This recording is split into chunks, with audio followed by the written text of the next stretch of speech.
Votre thérapeute va cibler également les croyances intermédiaires si elles causent encore des problèmes. Les croyances intermédiaires, ce sont les règles et les croyances conditionnelles, les croyances de type si, alors, qui découlent de nos expériences de vie, qui nous amènent à répéter des comportements qui vont perpétuer le problème. Comme par exemple, si on a été la cible de moquerie lorsqu'on était jeune, on peut se dire, si je dis toujours les bonnes choses, alors je vais échapper aux moqueries.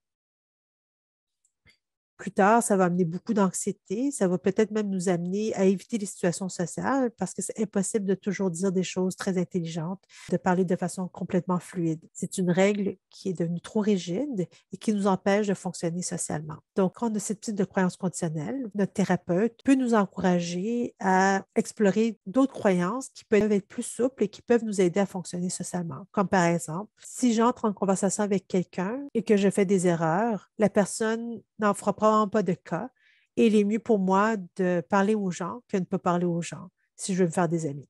D'autres types de croyances intermédiaires de règles qui peuvent être ciblées sont celles-ci. Si je ne parle pas beaucoup, on va penser que je suis plate. Donc, ça donne une pression de parler. Je dois dire quelque chose d'intelligent en tout temps. Si je n'agis pas parfaitement, on va me rejeter. S'ils voient que je suis anxieux, ils vont penser que je suis incompétent.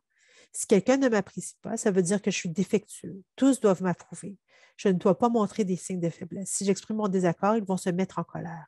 On peut avoir ce type de croyance lorsqu'au fond de nous-mêmes, on se voit comme quelqu'un d'inadéquat sur le plan social. Ces croyances sont souvent le résultat d'expériences de vie très difficiles. Et, par exemple, certains de mes patients m'ont dit qu'ils pensaient qu'ils étaient bizarres, qu'ils étaient différents des autres, qu'ils étaient un nerd, qu'ils étaient stupides, laids, faibles. Je n'ai pas ce qu'il faut pour avoir du succès, je ne suis pas aimable, je suis inadéquat. Donc, on a pu regarder avec eux comment le filtre mental maintient ces croyances qui ne correspondent pas tout à fait à la réalité, qui peuvent être source de souffrance et qui peuvent maintenir l'anxiété sociale.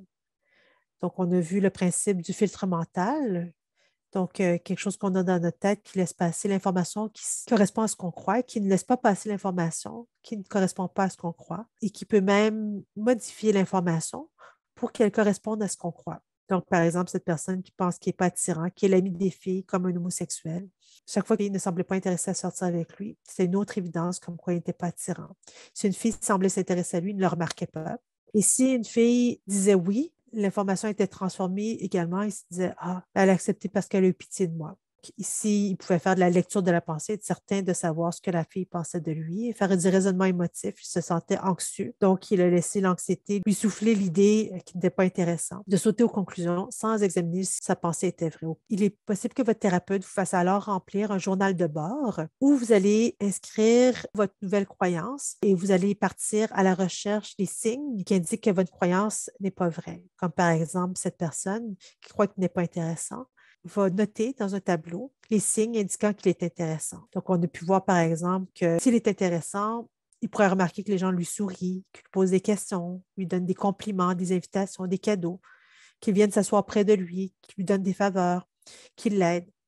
Puis à tous les jours, il devait à la fin de la journée essayer de voir si une de ces choses-là se réalisait pour laisser passer dans le filtre mental l'information qui ne correspond pas à ce qu'il croit.